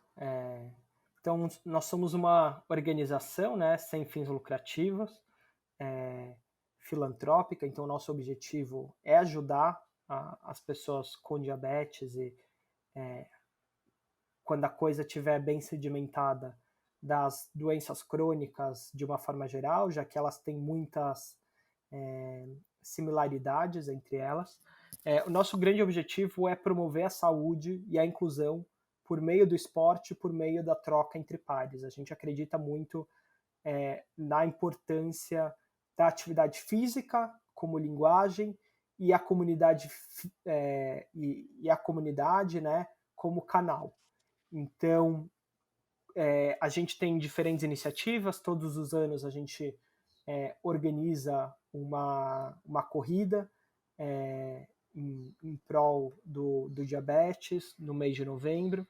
Infelizmente, ano passado, 2022, a gente não conseguiu realizar, mas hoje o nosso core business é um programa interdisciplinar que entra um pouco da história da planilha que você falou, de uma forma objetiva, por mais que tenha planilha, nós não somos uma assessoria, nós vamos além de uma assessoria, porque a gente oferece, junto com a prescrição, né, da prática da atividade física, seja lá corrida, caminhada, aulas virtuais de yoga, treinos de fortalecimento e mobilidade, a gente oferece justamente a educação em diabetes. Então, né, a informação e a educação, elas são transformadoras, elas são capazes de empoderar e de fazer com que as pessoas vivam em plenitude. Então, hoje a gente tem diversos profissionais de saúde que fazem todo esse acompanhamento para as pessoas com diabetes. E a gente passou por diferentes momentos, então antes da pandemia estourar, a gente teve um piloto no Rio de Janeiro, que foi, enfim, muito bacana. A gente levou 30 pessoas, acompanhou 30 pessoas que, por 3 meses, eles pudessem treinar para realizar os primeiros 5 ou 10 quilômetros deles na tradicional corrida Circuito das Estações. Todo corredor que se preze já fez pelo menos uma corrida do Circuito das Estações. E foi, de fato, uma experiência muito bacana. O próprio José Loreto, né, o ator global que tem diabetes tipo 1, ele participou de treinos conosco. E, e daí a ideia era que a gente desse continuidade e do modelo de negócio era fazer os diferentes running crews, os diferentes grupos de corrida ao redor do Brasil. Veio a pandemia, a gente teve que se reinventar, se redescobrir.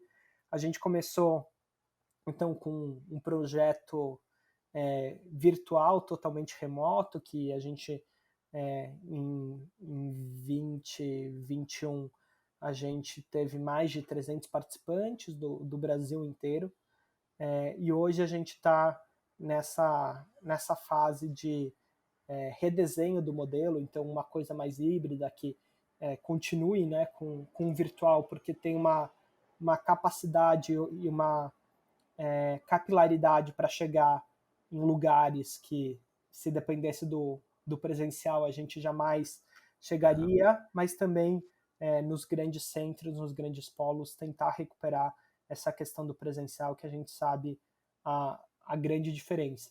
E pensando em futuro, o que a gente almeja e o que a gente projeta é desenvolver um modelo, um business que consiga ser replicável na atenção primária de saúde, então lá na ponta, nas UBSs, que a gente consiga, a baixo custo, oferecer um pacote, vamos dizer assim, correndo pelo diabetes, para que as secretarias municipais de saúde consigam levar para o maior número de pessoas com diabetes, para que por meio, né, de novo, da atividade física e da troca entre pares, eles consigam atingir melhores resultados glicêmicos, mas o grande objetivo é melhor qualidade de vida. Então, esse é um pouquinho do que a gente faz hoje. Qualquer um que tenha diabetes e que queira se informar sobre, né, a corrida, ou como que pratica uma caminhada, ou se pode, como pode, vocês também fornecem esse tipo de orientação. Sei lá, tem encontros, troca de Sim. mensagens. Eu li, acho que no site, né, que tem uma contribuição que a pessoa paga para fazer parte desse clube, né? Uma espécie de clube. E aí ela recebe em troca, de novo, não é a planilha, mas assim, é um grupo de discussão, um grupo de informação, uma troca de experiências para que elas se encorajem e vençam também, eventualmente, até o próprio preconceito delas mesmas com a condição, para poder serem pessoas ativas. É mais ou menos isso. Mais ou menos isso. Na verdade, o modelo que a gente funciona, né, do ponto de vista comercial, a gente trabalha com bolsas para pessoas que são SUS dependentes. Então, por meio desse pagamento, dessa contribuição mensal, vamos assim dizer, a gente acaba custeando bolsas de pessoas que não têm, né, condições de participar. Então, de novo, nós somos uma organização sem fins lucrativos, então tudo que todo o lucro gerado é reinvestido na organização. E então essa contribuição também ajuda que a gente consiga democratizar e levar pessoas que não teriam essa condição. E falando de informação, né, é muito por aí também, Michel. Infelizmente, os próprios médicos endocrinologistas ou até mesmo educadores físicos, pensando no ambiente escolar, têm preconceito em prescrever atividade física para pessoas insulinizadas, porque dá trabalho. Não é algo simples, é uma equação matemática que você tem que fazer os ajustes, dose, alimentação, duração, intensidade, horário do dia. Então, assim, não é algo fácil no sentido tipo, vai lá, caminha 20 minutos por Entendi. dia, let's bora. Então, existe ainda esse preconceito e, infelizmente ainda, as pessoas e profissionais de saúde, inclusive, desencorajam as pessoas com diabetes a praticarem atividade física. Que bizarro, meu. É bizarro, é um contrassenso, né? Mas a gente está aí nessa missão, nessa jornada, que é levar informação, que é levar educação, evidentemente apoiar os profissionais de saúde nas suas capacitações, mas no final das contas o nosso grande stakeholder, o nosso grande ator é a pessoa da ponta, é a pessoa com diabetes, porque uma vez que ela se empodera, uma vez que ela se apropria dessa informação e ela entende que ela pode, aquele profissional que né, desorienta, ela tem a autonomia de falar, ou primeiro, se fizer sentido continuar com aquele profissional, falar, olha, não é Aham. bem assim, etc, etc, ou ela buscar um melhor tratamento, um melhor Exato, profissional. exato, exato. Vocês têm, de alguma maneira, conseguido monitorar isso? Se vocês estão criando, sei lá, mudando não somente a mentalidade das pessoas, dos portadores de diabetes, mas de alguma maneira impactado a comunidade médica? Vocês têm médicos, por exemplo, esse Dr. Scharf, né, Charme, que também atuam nesse sentido de estar difundindo isso de uma maneira, né, no outro lado, né, de cima para baixo, vocês de baixo para cima? Sim, a gente tem algumas parcerias estratégicas, inclusive com o movimento, né, Médicos Atletas, que surgiu com uma médica anestesista lá do Rio de Janeiro, a doutora Michele, que ela tem incentivado os médicos, os estudantes de medicina a praticarem atividade física. Então a gente tem essa parceria que eles são grandes replicadores e amplificadores da nossa mensagem, mas principalmente dentro da própria Sociedade Brasileira de Diabetes, o Correndo pelo Diabetes, vamos dizer assim, ele foi lapidado dentro da sociedade. A gente conseguiu o apoio deles para a organização de eventos, para que eles trouxessem e amplificassem a nossa voz. Então, até o título que você comentou, né, de atleta do ano, não foi por conta da minha performance esportiva, longe disso. Apesar de ter um número elevado de maratonas, não sou o cara da performance, não sou o cara do tempo, mas foi um reconhecimento pelo meu trabalho frente ao Correndo pelo Diabetes. Atleta destaque, né, que eu Exato, descobri aqui. exato, Aham, exato. aham.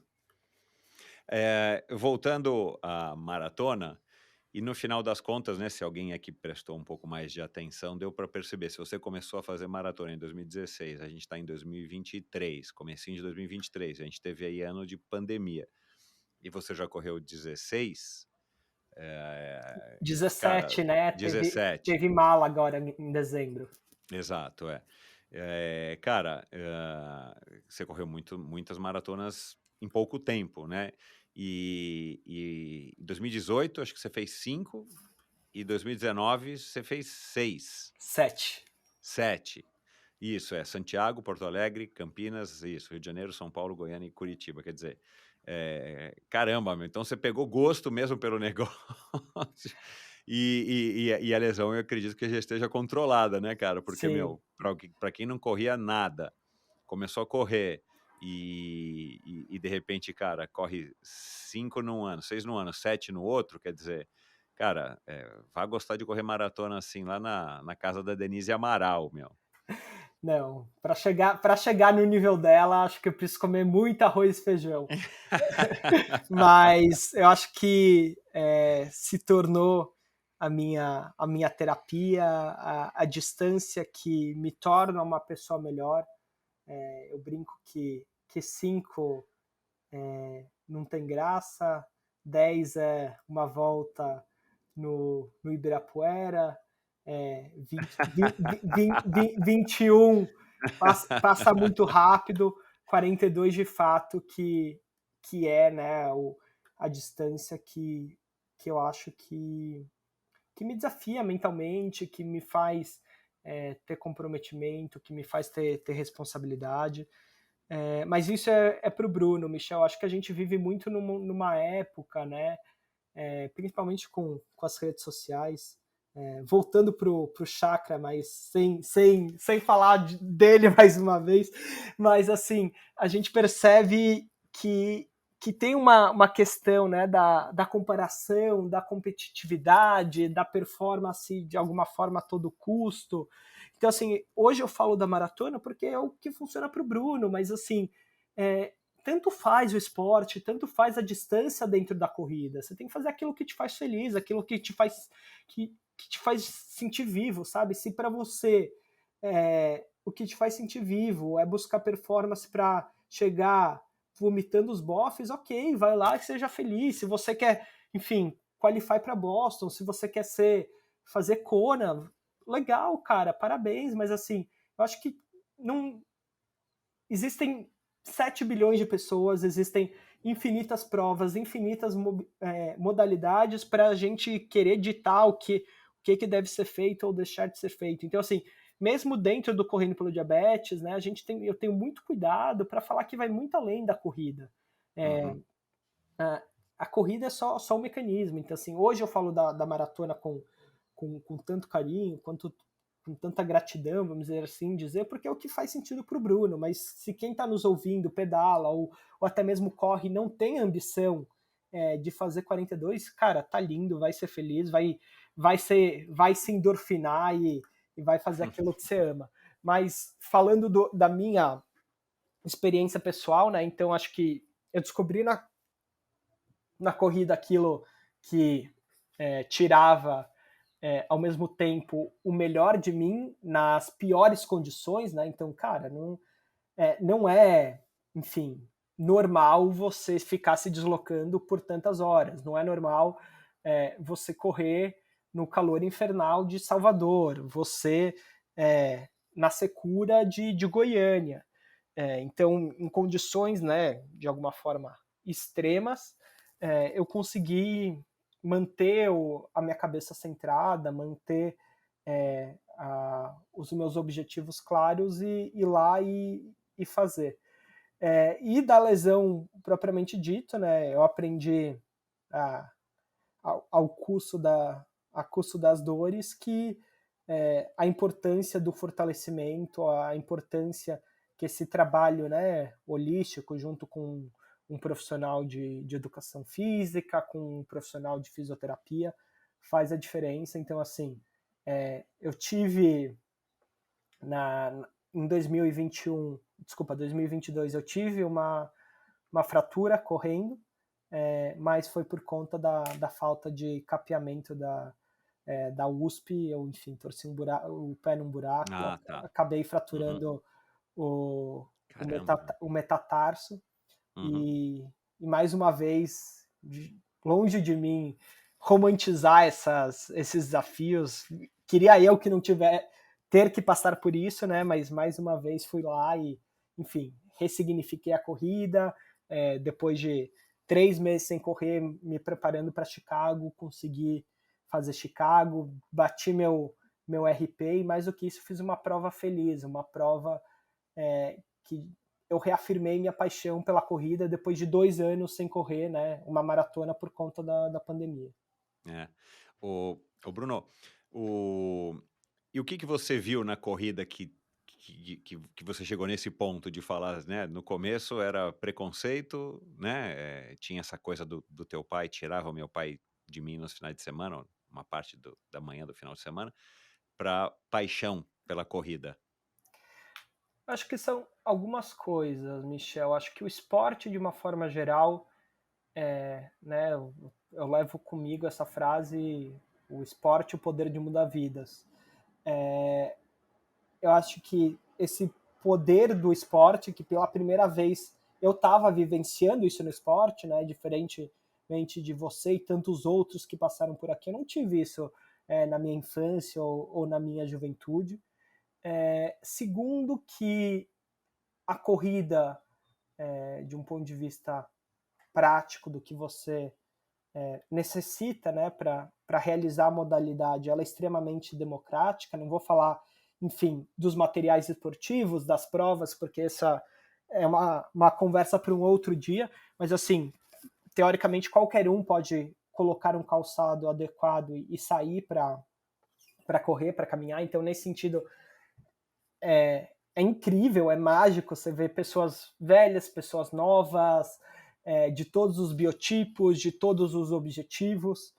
É, a, Também eu não posso negar o fator surpresa, o fator impacto positivo, né, que as pessoas descobrirem que eu tinha diabetes causava nelas e principalmente as outras pessoas, os outros pares, as outras pessoas que tinham diabetes, de olhar para mim e falar: putz, vou começar a correr, vou começar a me exercitar. E assim, sem falsa modéstia, são centenas de pessoas que a partir do meu relato evidentemente o mérito é total delas que tomou a iniciativa, Exato, mas de alguma forma eu pude inspirar, pude talvez, né, dar uma gotinha de iniciativa para essas pessoas.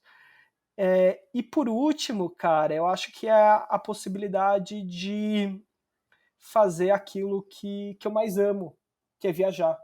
Então, você viajou pra caramba, né, não só com a maratona, mas você falou aqui diversos lugares, meu, sim, caramba. então assim, e eu sempre tento, né, eu tenho um, quase que uma missão que qualquer cidade que eu vou, que eu passo pelo menos à noite, eu tento correr. Então já me coloquei em algumas, não vou dizer assim, enrascadas, mas algumas situações talvez não tão seguras, mas realmente conseguir atrelar essa paixão também que virou o esporte, que virou a corrida, com essa possibilidade de sair da minha zona de conforto, conhecer outras culturas, conhecer outros países, realmente algo que faz muito sentido para mim. Uhum. Você continua treinando com o Emerson, né, pelo que eu vi no teu Instagram.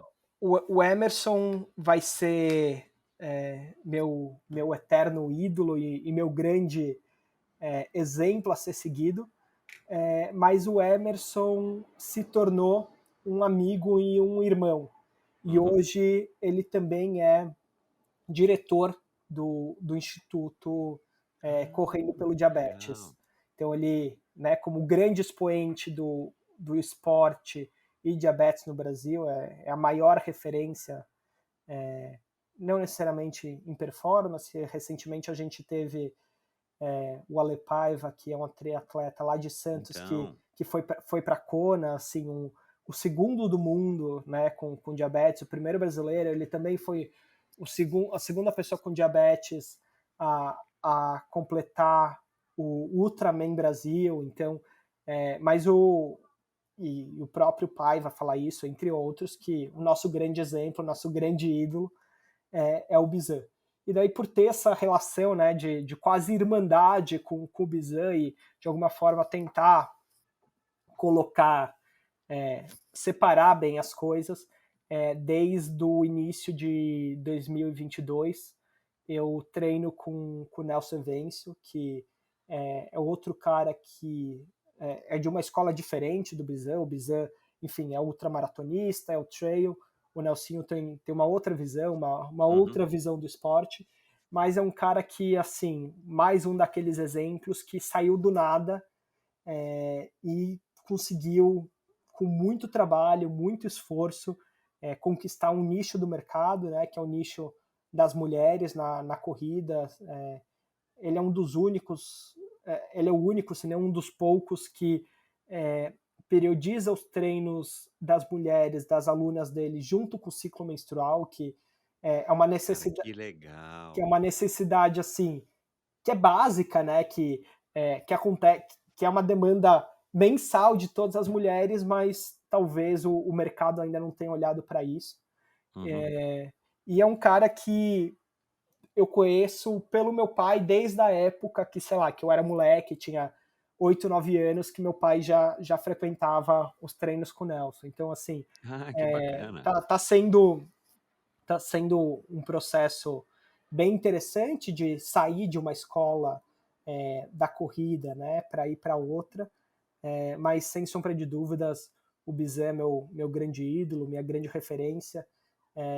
Em novembro do ano passado ele lançou o livro das 100 maratonas dele, então é um cara que tem muita história Muito, é. para Já me contar, recomendaram, vários ouvintes já recomendaram ele aqui, eu preciso entrar em contato com ele. e é um Aí vou grande, usar você. com o maior prazer, e é um grande exemplo por onde passa. Bacana. O Bruno, e você falou aí agora de Kona, falou do Ale Paiva e tal, fazer uma prova, eu não sei quanto tempo que o Ale Paiva fez, mas vamos dizer que ele fez 10, 11 horas, que é um tempo honestíssimo lá em Kona. Muda muito para Posso um estar muito errado, diabético? desculpa, Michel, posso estar muito errado, mas eu acho que ele fez sub 9. Bom, Assim, excelente. Mas ele é digo um, assim, muda muito você fazer, sei lá, 4, 5 horas e fazer 8, 9 horas, 10 horas, muda muito para o diabético? Pelo que Mu- você entende? Muda, assim, porque o consumo, né, de glicose é muito maior. Você também entra num processo, de alguma forma, catabólico, então, de produção de cetose, e a cetose ela é hiperglicemiante, então você precisa de insulina, e fora o volume, a quantidade de alimentos que você precisa fazer a ingestão. Eu costumo brincar que, assim, quem faz, né, uma maratona, seja a modalidade que for, com diabetes, faz a modalidade duas vezes, porque uma é o manejo do próprio diabetes em si, e a outra é a modalidade que todos os próprios competidores estão lá. Então, assim, Uhum. eu acho de uma façanha incrível, de novo, seja dos 5 quilômetros ao Paiva fazer o Ultraman, fazer Kona. Cada um tem o seu desafio, mas você fazer esse ajuste fino, ainda mais por várias horas seguidas, com um estímulo, né, que não é nem um pouco fisiológico, você conseguir se enquadrar dentro dos parâmetros glicêmicos, e mais do que isso, você precisa de glicose para performar. Então, assim, o Paiva é um cara que vai com a faca nos dentes, é um cara que tem esse Porra, perfil, se ele né? fez sub 9, Ele tem vai esse, muito com a faca nos dentes. ele tem esse perfil, né, competitivo. Então, Uhum. o desafio é ainda maior, assim, é ainda mais admirável. E eu fico pensando, por mais que o Paiva não vive profissionalmente disso, ele é um atleta de alta performance, mas eu fico pensando os diferentes esportistas, né, que vivem profissionalmente disso. Então, assim, é realmente um ajuste muito fino que tem que ser feito. Né? A alimentação durante um triatlon já é uma modalidade à parte, né? Agora, num Ironman, para quem tem a condição do diabetes, então, né, você deve ser amigo, né, do Ale Paiva, eu vou pedir para você também me colocar em contato com ele. Triatlon para você não tá nos planos, não Ironman, né? Não precisamos falar de Ironman, mas fazer uma provinha curta lá daquelas em Santos que tem agora em fevereiro. Já Então, passou pela tua cabeça? Você disse que estava pedalando hoje, né? Quer dizer. eu tava pedalando na bicicleta ergométrica, não. Ah, tá. Mas, assim, justamente, né, por não ter tido essa cultura na minha infância, hoje eu nado o suficiente para não me afogar. Ah, tá. É um desejo que acho que em algum momento, como um desafio mesmo, né? Eu sou movido a desafios pessoais, e, de novo, tem que fazer sentido para mim e para mais ninguém. Então, sim, eu passa pela minha cabeça primeiro aprender a nadar decentemente e depois pensar num short triathlon. Minha namorada é triatleta, ela estava classificada para o Mundial Ah, de sprint em 2019, mas ela ia em 20, né? Mas enfim, uhum. estourou a pandemia, ela não conseguiu. É, e então, assim, tem esse incentivo do lado de cá, mas eu tenho tantos objetivos e tantos sonhos com a corrida, Michel, assim, eu acho que as majors, enfim, são bacanas, mas não é algo que faz meus olhos brilharem, sabe? Eu quero correr a, a, a maratona da muralha da China. Eu quero. Recentemente eu estava conversando com o treinador Giovanni Braga, e ele mencionou sobre a maratona de Mumbai. Eu quero para essas Uau, que legal. eu Isso eu acho quero que eu nunca ouvi falar. ele falou, e é uma das 10 maiores maratonas do mundo, assim, tem uma baita estrutura, a cidade para. Então, assim, eu quero fazer essas maratonas Ah, legal. exóticas, Uhum. né, e acho que um passo mais perto, talvez, que ir pro triatlon seria ir para as ultramaratonas, mas eu sou jovem para corrida e principalmente para maratona. Eu comecei muito antes, né, da idade média dos atletas. Acho que está cada vez mais, jovens têm procurado, mas em 2014, quando eu comecei a treinar com 20 anos, enfim, não tinha praticamente ninguém da minha idade. Então, acho que eu tenho muita lenha para queimar e muitos países para conhecer por meio das corridas e principalmente por meio das maratonas. Não tenho dúvida. Cara, legal. Passa tuas redes sociais. Tem podcast, cara, sobre que deve ter, né? Sobre diabetes que fala, que esclarece, que Tem, debate. tem, Não onde você é o convidado, que eu assisti alguns, mas de repente um podcast sobre a diabetes para poder informar as pessoas. assim, eu sempre recomendo, né, buscar as sociedades médicas. Então, a Ah, Sociedade Brasileira de Diabetes, SPD, tem um uhum, podcast, é mais voltado para profissionais de saúde, mas assim, a forma que é comunicada, e tem alguns episódios específicos, é, é palatável, é atingível, é uhum, compreensível do público leigo, então uhum, procurar nos agregadores SBD, ou Sociedade Brasileira de Diabetes.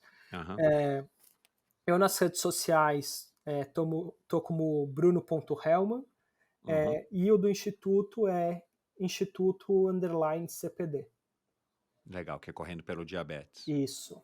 Legal. Bruno, cara, obrigado. Obrigado aí por ter. Desculpa a demora, né, cara? Assim, eu já te falei fora do ar, tô aqui publicamente me redimindo, cara. Assim, a minha agenda tá uma loucura. Era pra gente ter soltado esse podcast em novembro, que é o mês do diabetes. Mas sabe o que eu pensei hoje de manhã vindo pra cá? Eu falei, cara, durante o mês do diabetes, o diabetes tá em mais evidência do que nos outros meses. Vamos dar um pouco mais de evidência aqui na minha humilde contribuição no Endorfina, no mês fora da evidência.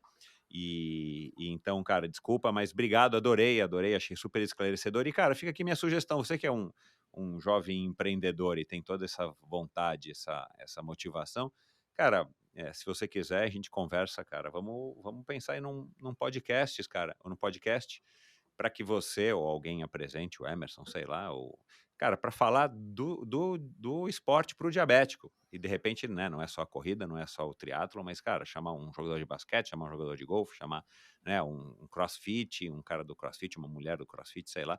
Pensa nisso, cara, porque se não tenho nada específico que você saiba, ou pelo menos não tem em português, quem sabe, né? E você vai estar ampliando um pouco mais enfim, ramificando, capilarizando essa tua influência, essa tua vontade de mudar o mundo. Com certeza, vamos aproveitar e trocar figurinhas sobre isso e tentar aprender um pouquinho sobre, sobre esse universo a ser explorado. Não sei se eu cheguei a comentar com você isso, mas lá em 2019, quando os podcasts ainda não tinham estourado, Uhum. não sei como, mas você foi o primeiro podcast que eu passei a seguir Ah, que legal, cara. e que eu escutei. Uau, Então, que assim, honra. fico muito feliz de estar aqui. Eu agradeço demais a oportunidade, Michel. Assim, é muito importante ter parceiros e aliados nessa jornada, porque o diabetes não diz respeito apenas aos profissionais de saúde, às pessoas que têm diabetes, aos seus familiares. É, uma, é um problema de saúde pública, né? Como eu disse, afeta entre 8 e 10% da população do Brasil. E a única maneira que a gente consegue batalhar, pleitear, lutar para que políticas públicas sejam criadas, para que é, uma sentença de morte se torne uma sentença de vida, é por meio da educação, é por meio da informação, é por meio da É. disseminação. Então eu agradeço demais e fico muito feliz e honrado mesmo de estar aqui no Endorfina Podcast, espaço esse que já recebeu tantas pessoas que eu admiro e que eu acompanho. Então, obrigado, parabéns pelo trabalho, fico muito feliz por um lado que tenha demorado tanto para a gente conseguir gravar, sinal que a coisa está crescendo, que você está tendo seu trabalho reconhecido. e muito sucesso para a gente, e cada um à sua maneira, que a gente consiga disseminar, né, ótimas histórias, ótimos exemplos e, por que não, plantar a sementinha do esporte e da atividade física em mais e mais cabeças. Muito obrigado. Legal, cara, é isso. E eu tô achando que você só ouviu o podcast do Guga Chakra, cara. Eu falei, mas esse cara tá falando do Guga Chakra, do Guga Chakra, do Guga Chakra. Você tá me ouvindo desde 2019, cara. Que bom, que orgulho, meu, que honra, né, receber a tua audiência. E é isso, cara. Obrigado, então. Boa sorte aí. Um bom ano para você, Bruno. Obrigado para todos nós e que seja um ano com muita saúde, muita atividade física e muitos sonhos realizados. Exatamente, para todos nós. Um abração. Abraço. Gostou do vídeo? Dê o seu like e deixe o seu comentário. Não se esqueça de assinar esse canal e, se você quiser ouvir a conversa na íntegra, procure pelo Endorfina na sua plataforma preferida de podcasts.